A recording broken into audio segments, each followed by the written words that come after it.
Vous vous demandez sûrement où j'étais pendant ces quelques mois. Eh bien pour vous dire, je suis pas fier, mais j'ai perdu les clés de chez moi, et du coup je suis resté sur le palier à attendre que la porte s'ouvre toute seule.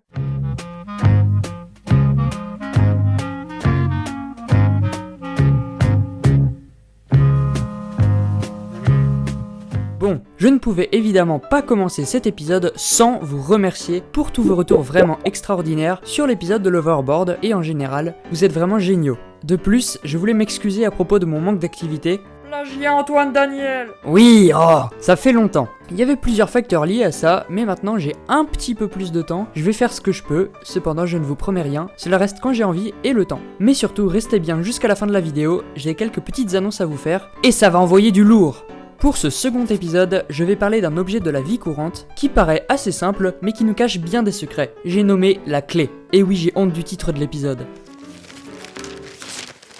Bon, on va parler de la clé, certes, mais dans le fond, qu'est-ce que c'est une clé ? Une clé peut avoir de multiples formes, telles que la clé de 12, la clé de voûte, la clé USB, c'était marrant, bref plein de formes et de dérivés, mais ici nous nous intéresserons surtout à la clé en tant que petit objet métallique qui se loge dans un mécanisme adapté pour le déverrouiller. Oui, vous savez, l'objet qui traîne dans vos poches et qui vous fait passer une mauvaise journée quand vous l'oubliez chez vous. La base de la clé qu'on connaît tous, c'est ça. C'est un type de clé qui s'appelle clé Bénard, un anneau pour la gripper, une en base qui peut relier la clé à la tige, mais qui n'est pas indispensable. Mais l'élément le plus important dans la clé reste le paneton. Il devra s'accorder parfaitement à l'intérieur de la serrure pour ensuite activer et faire bouger le pen de la serrure qui sert à verrouiller les portes, les grilles, les coffres-forts remplis de YouTube Money, etc. La clé est en général assez épaisse, car le trou dans lequel l'accueillage rentre est assez gros. Ça, ce sont donc les clés Bénard. Mais ce type de clé a tendance à laisser sa place à un autre type de clé que vous connaissez forcément, les clés plates crantées, autrement appelées clés paracentriques. Ce sont les clés les plus communément utilisées de nos jours, la preuve avec toutes nos portes d'entrée, en général. Elle fonctionne avec une serrure à goupilles, donc comme vous l'avez déjà sûrement vu. En simplifié, le principe de cette clé est que la tige a des dents, creusées différemment selon les clés, et ces dents vont entrer dans le cylindre. Elles vont soulever de petites tiges métalliques, des pistons en somme, coupés en deux, qui vont s'enfoncer dans des ressorts. Plus la serrure est complexe, plus il y aura de ressorts, logique. Donc, en fonction de la hauteur d'écran de la clé, les goupilles et les pistons devront s'adapter et s'aligner parfaitement sur la ligne du cylindre pour que cela le débloque et que la clé puisse le faire coulisser. C'est la clé du succès, vous pouvez pas comprendre. Ces clés sont donc facilement remplaçables et peuvent être copiées rapidement à partir d'un modèle.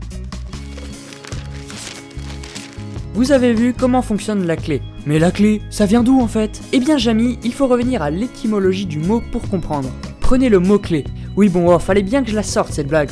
Alors, le mot clé. Vous trouvez pas qu'il ressemble étrangement à un autre mot ? Un objet que vous utilisez lorsque vous êtes un fakir ? Clé, clou, vous faites pas un lien ? Ah, mais oui c'est clair. Clé vient du latin clavis, qui est une dérivée du mot clavus, signifiant clou. C'est bien simple, la plus ancienne manière de fermer une porte est de passer un clou dans un anneau. En effet, les hommes, avec un H majuscule bien entendu, ont toujours voulu se protéger, eux et leur famille, leur patrimoine et tout ce qui tourne autour.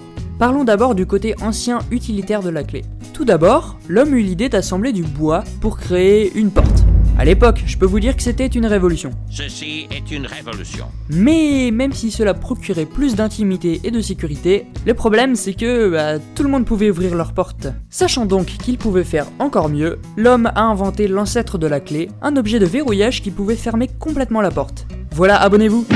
Non, on ne sait pas vraiment d'où vient réellement la clé, qui l'a inventée, ni où. Ce serait entre 4000 et 2000 ans avant Jésus-Christ, avec un modèle de serrure égyptienne. Oui, parce que l'invention de la clé va forcément avec celle de la serrure. Cette serrure s'ouvre donc avec une clé en forme de L, une tige qu'on devait bloquer dans l'ouverture. Pour l'enlever et déverrouiller, une tige de fer était suffisante en la plaçant en dessous de la tige. Mais ce qu'il faut savoir, c'est que cette clé était en bois. À l'époque, tout ce petit bazar était très innovant, mais imaginez des termites qui arrivent tranquillement et qui dévorent leurs clés. Pas cool.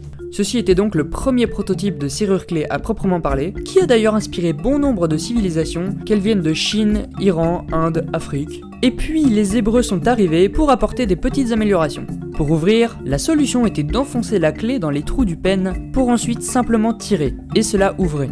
Dingue, non ?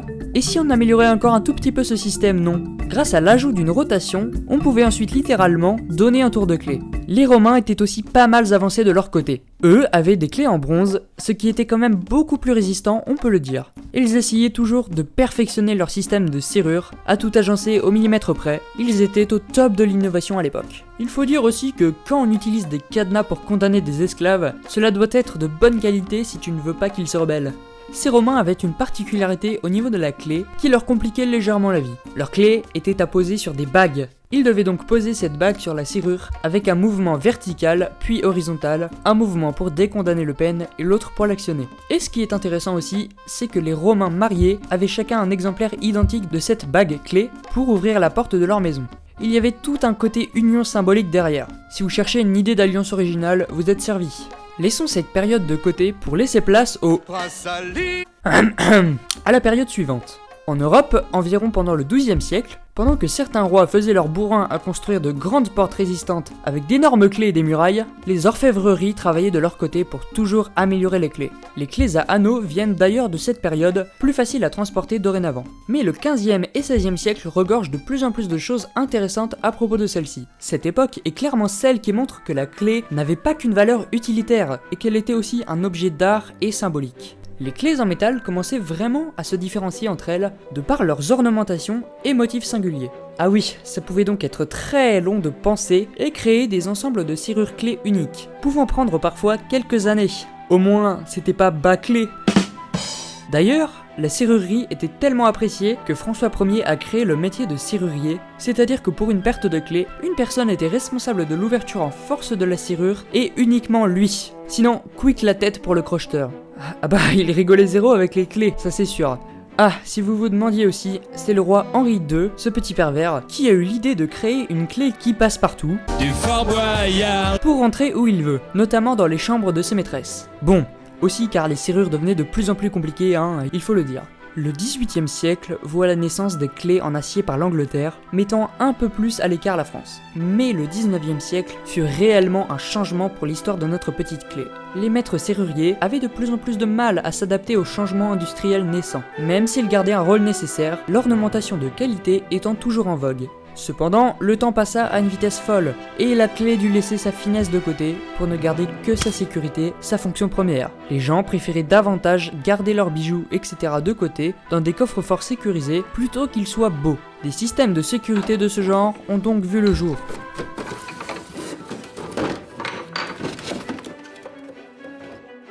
L'électricité dans les ateliers a accéléré encore le processus de sécurité dans les années suivantes, au XXe siècle, avec les contrôles d'accès sécuritaire par exemple.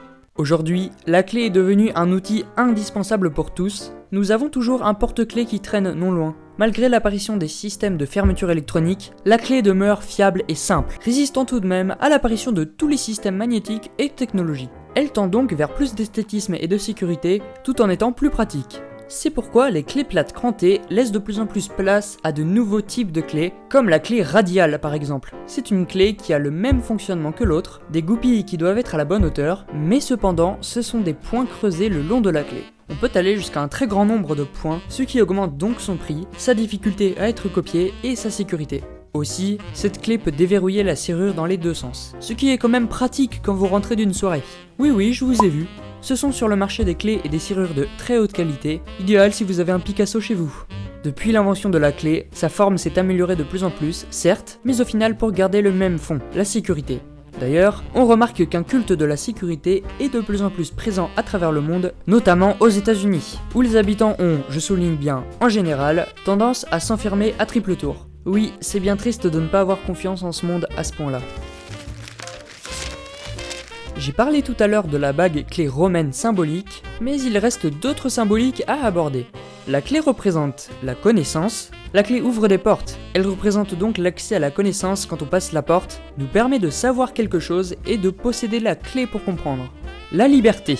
L'expression prendre la clé des champs le montre bien. La clé est symbole d'émancipation. Bien entendu, la clé représente aussi la sécurité et l'intimité lorsque l'on ferme la clé pour protéger quelque chose ou quelqu'un. Le pouvoir. Les clés de Saint-Pierre l'illustrent très bien, c'est lui qui a le pouvoir de faire rentrer dans la vie éternelle selon les chrétiens. Relié à l'idée du pouvoir, l'idée du droit de régner, droit de posséder, droit d'agir, d'exister, comme Janus le montre, le dieu romain des commencements et des fins, des choix, du passage et des portes. Au Japon, la clé a aussi un symbole de prospérité marquant la purification. On n'a pas encore tout à fait fini de parler de la clé. Il faut bien aborder, à un moment ou à un autre de cet épisode, un point de langage. Vous ne vous êtes jamais demandé pourquoi il y avait l'orthographe clé et clé sans F? Surtout que le F ne se prononce pas. En fait, il y a plusieurs théories à ce propos.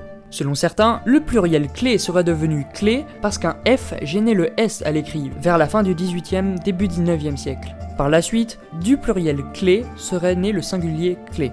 Mais les F en fin de mot ne sont pas prononcés que s'il est précédé d'une consonne, comme avec nerf. Non, je ne parle pas du nerf comme ça, sinon ça perd tout son sens. Alors pourquoi on ne dit pas clef? Parce que dans le fond, ce F n'est pas précédé d'une consonne. Pour d'autres, il y a un ancien pluriel claise qui donnerait clès au singulier, donc enlèverait le F étymologique. Au final, l'Académie française autorise officiellement les deux termes selon des critères qui ne sont pas objectivement définissables. Il n'y a pas de terme officiel à l'écriture de ces mots, cela restera un mystère, sauf si vous avez une idée. Bon du coup, maintenant on va voir quelques formes dérivées et différentes de la clé. On peut déjà parler de la clé berlinoise. Comme son nom l'indique, elle viendrait de Berlin, bingo! Le principe est tout simple, mais franchement ingénieux. C'est une clé avec deux panetons, ce qui déverrouille le pen donc. Quand on déverrouille, la clé se coince dans la serrure, et nous sommes obligés de récupérer la clé de l'autre côté pour refermer directement. C'est une clé pour contraindre, être sûr que la personne refermera derrière. La clé tubulaire, qui me fait forcément penser à la clé à pompe, est plus rare d'utilisation. En gros, on insère cette clé dans les trous pour la bloquer et ainsi tourner. C'est une clé compliquée à crocheter, donc assez sécurisée. Vous l'avez déjà peut-être remarqué sur les antivols de vélo ou moto. Il y a une dérivée que j'aime beaucoup, qui s'appelle la clé gauloise, mais une chaîne l'explique mieux que moi si vous voulez aller la voir, la vidéo est dans la description. Et puis bon après, il reste la carte magnétique, mais là ce n'est même plus une clé à proprement dit, plus un progrès technique découlant de la clé.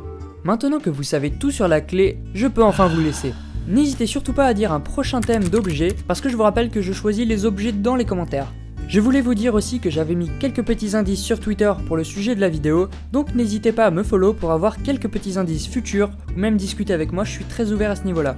Tiens, maintenant que j'ai encore votre attention, je voudrais vous parler d'un mec vraiment sympa, Oncle Sam, qui traite de sujets philosophiques et éthiques sur sa chaîne. En plus de son côté humain vraiment appréciable et sa bonne humeur légendaire, le contenu est assez bien foutu, je vous la conseille donc fortement. Donc ça pose problème parce que vous avez besoin de cet objet à cet endroit précis, donc bam, problème. Et la solution, c'est donc d'acheter ce produit. Voilà. Je voulais aussi en profiter pour faire un petit salut à Axel Joubert qui a mis ce commentaire en référence à son logo qui est une serrure. Si vous vous demandez pourquoi, c'est à lui qu'il faut s'adresser. Du coup je vous mets ici le lien de sa chaîne assez spéciale, ce qui manque à YouTube un peu d'ailleurs, sur laquelle il fait des vidéos animées quelquefois, représentant souvent des étapes clés de la vie, dans laquelle il défend les animaux par exemple, et nous fait prendre conscience de plein de choses. Merci encore de m'avoir attendu, je vous suis vraiment reconnaissant pour ça, je ne vous avais pas oublié. D'ailleurs, le proverbe de Mahomet illustre très bien cela, la patience est la clé du bien-être. Oh là là, qu'il est drôle là. Allez, moi je vous dis à dans 10 ans pour la prochaine vidéo mes petites tasses.